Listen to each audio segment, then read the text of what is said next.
Saudara-saudari sekalian yang terkasih dan dikasihi Tuhan, kita berjumpa kembali dengan Renungan Harian Katolik Paroki Tomang, Gereja Katolik Maria Bunda Karmel pada hari Sabtu 22 Agustus 2026. Dan hari ini kita akan merenungkan tentang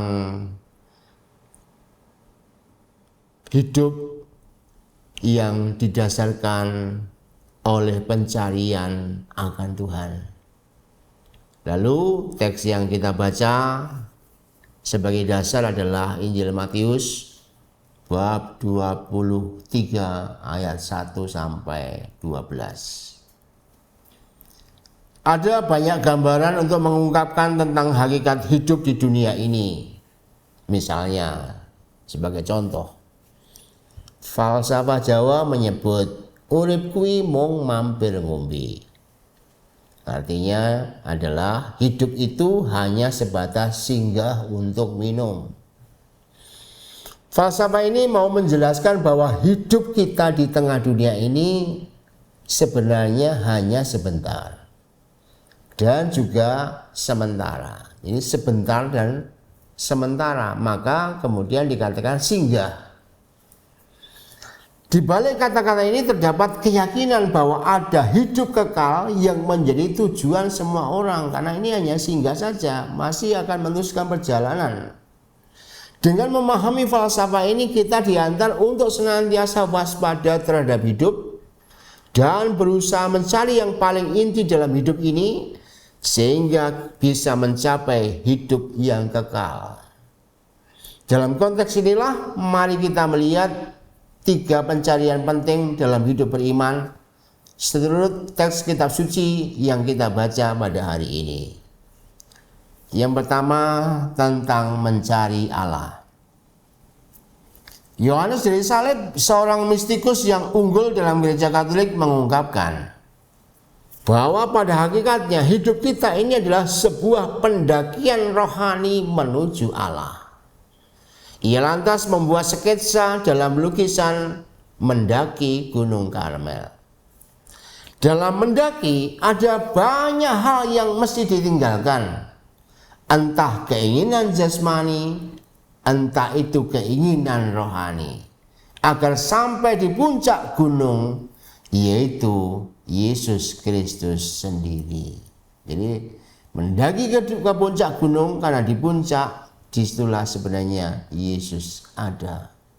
Salah satu ungkapan yang menarik dalam pendakian itu adalah dikatakan oleh Yohanes dari Salib, bunga yang indah di padang tidak aku petik, segala yang menyukakan tidak aku ingini, karena yang aku cari adalah kekasih hati yang telah melukaiku dengan cinta. Dan itu sebenarnya mau menggambarkan dia hanya mencari Allah, kekasih hatinya. Untuk sampai kepada Allah ternyata bukan ini atau bukan itu, tetapi fokus pada pribadi Allah sendiri.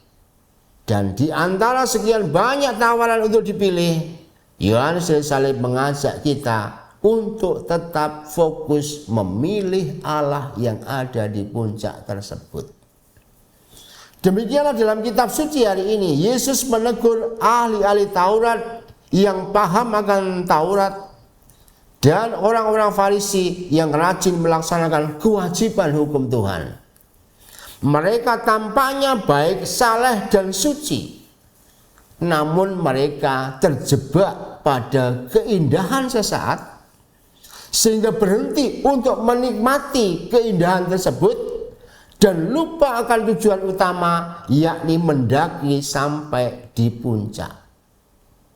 Akibatnya Allah yang harusnya dicari dan disembah justru tersembunyi di balik pesona jabatan yang mereka sandang.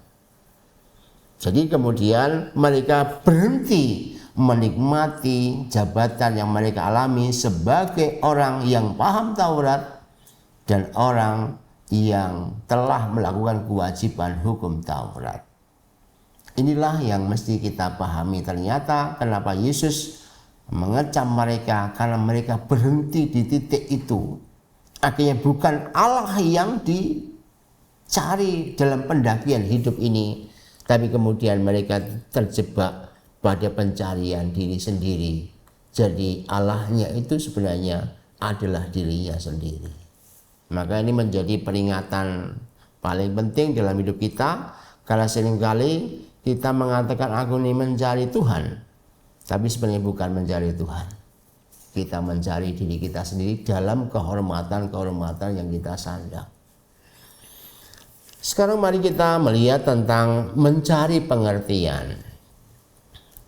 Pada bagian lain, Yesus melarang para muridnya untuk mendapat gelar sebagai rabi atau guru. Nah, mari kita lihat konteksnya.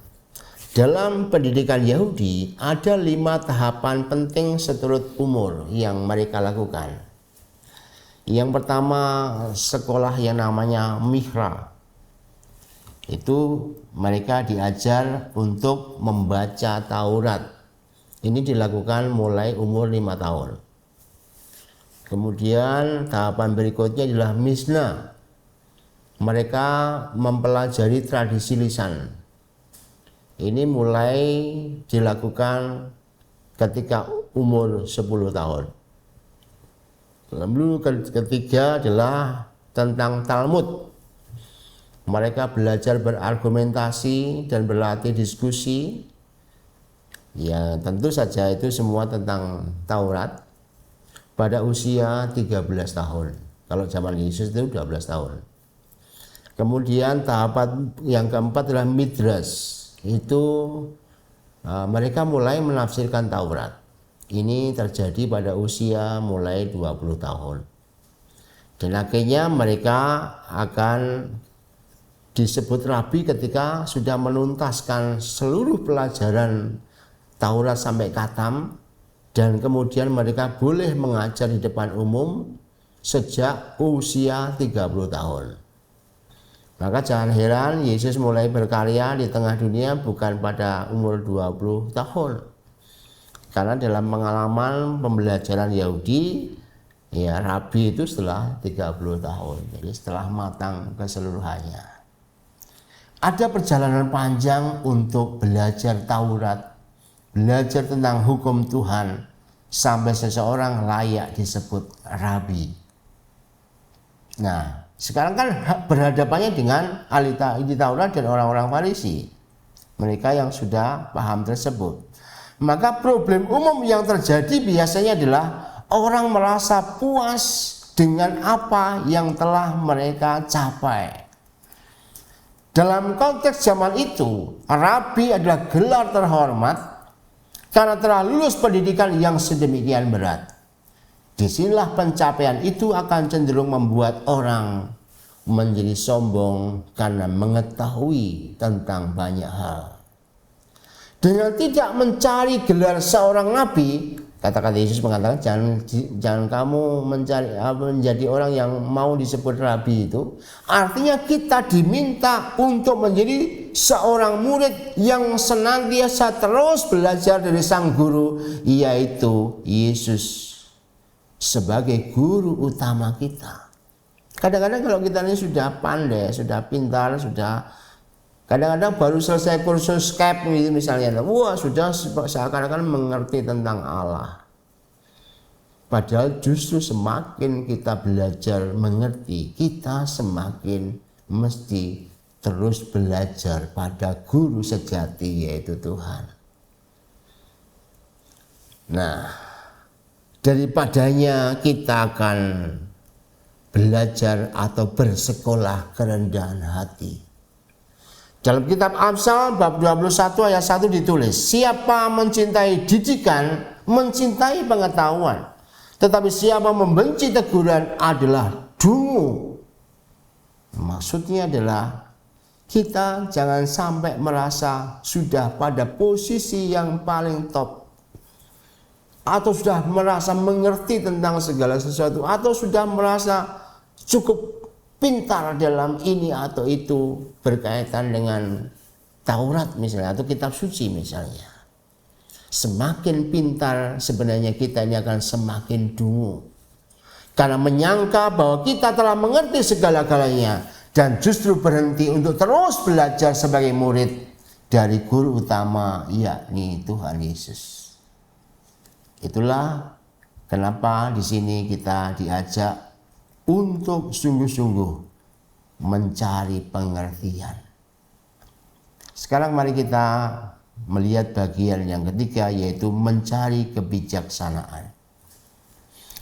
Adam diciptakan pertama kali dari debu tanah. Orang tua Adam adalah Allah. Kenyataan yang diterima Adam juga menjadi realisasi bagi kita. Secara biologis kita adalah anak dari orang tua kita. Itu secara biologis. Namun dalam konteks penciptaan seperti dalam kitab Kejadian, kita juga lahir dari Allah. Atau mau dikatakan Allah lah orang tua kita yang sesungguhnya. Oleh karena itu Yesus mengajar kita doa Bapa kami.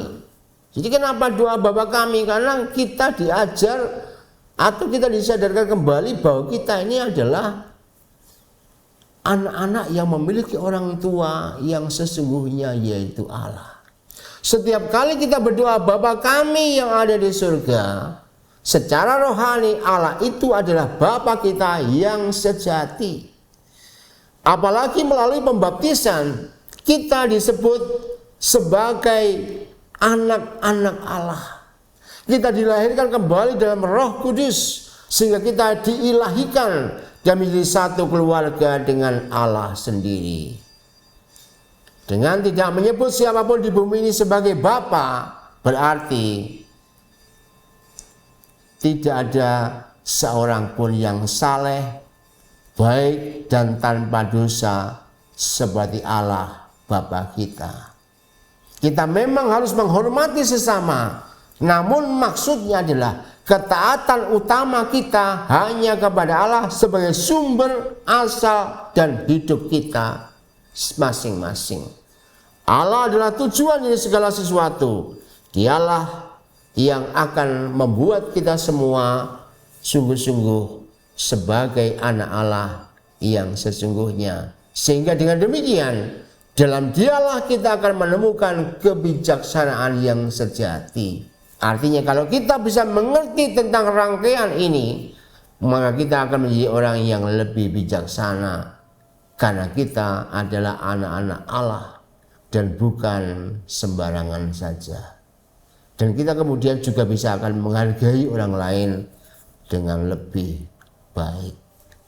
Mari kita renungkan sabda Tuhan hari ini, sehingga pencarian kita benar-benar kita diajar untuk mencari Allah dalam hidup ini, mencari pengertian supaya pencarian akan Allah itu semakin dapat menjadi lebih benar, dan akhirnya kita mencari kebijaksanaan agar kita tahu di mana kita berada.